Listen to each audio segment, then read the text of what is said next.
அனைவருக்கும் வணக்கம். உண்மை செய்திகள் உடனுக்குடன் கிடைக்கணும்னா, மறக்காம நம்ம சேனல நீங்க சப்ஸ்கிரைப் பண்ணி பெல் ஐகானையும் சேர்த்து பிரஸ் பண்ணிக்கோங்க. இந்த வீடியோவுக்கு ஒரு லைக் பண்ணிட்டு வீடியோவ தொடர்ந்து முழுமையா பாருங்க.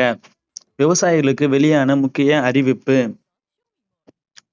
பிரதமர் கிசான் சம்மான் நிதி திட்டத்தை 2030-31 வரை நீட்டித்து மத்திய அரசு அறிவித்து உள்ளது.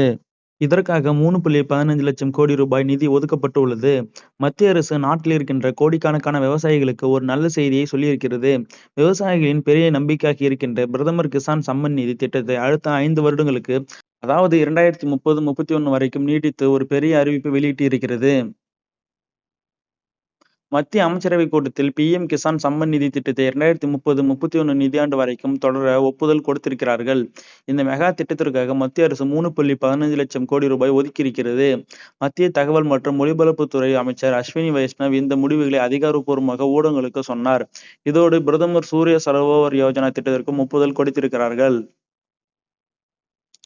பிஎம் கிசான் திட்டத்தின் பயனாளிகளான விவசாயிகள் இப்போது 24வது தவணை பணத்திற்காக காத்துக் கொண்டிருக்கிறார்கள்.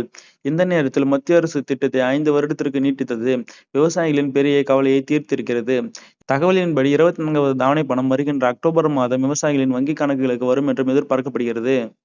மத்திய அரசின் புள்ளி விவரங்களின்படி இந்த திட்டம் ஆரம்பித்ததிலிருந்து இதுவரைக்கும் மொத்தம் 23 தவணைகளில் 4.47 லட்சம் கோடி ரூபாயை நேரடி பணப்பரிமாற்றம் மூலமாக விவசாயிகளின் வங்கி கணக்குகளுக்கு அனுப்பியிருக்கிறார்கள். கடைசியாக வந்த 23வது தவணையில் நாட்டில் 9.49 கோடிக்கும் அதிகமான விவசாயிகள் பயனடைந்திருக்கிறார்கள். பிஎம் கிசான் திட்டத்தின் கீழ் தகுதியுள்ள ஒவ்வொரு விவசாயிகளுக்கும் ஆண்டுக்கு ரூபாய் 6,000 வழங்கப்படுகிறது. இந்த தொகை 4 மாதங்களுக்கு ஒரு முறை ரூபாய் 2,000 வீதம் 3 தவணைகளாக நேரடியாக வங்கி கணக்கில் செலுத்தப்படுகிறது. தவணை பணத்தை பெற விவசாயிகள் இ-கேஒய்சி நடைமுறையை முடித்திருக்க வேண்டும்.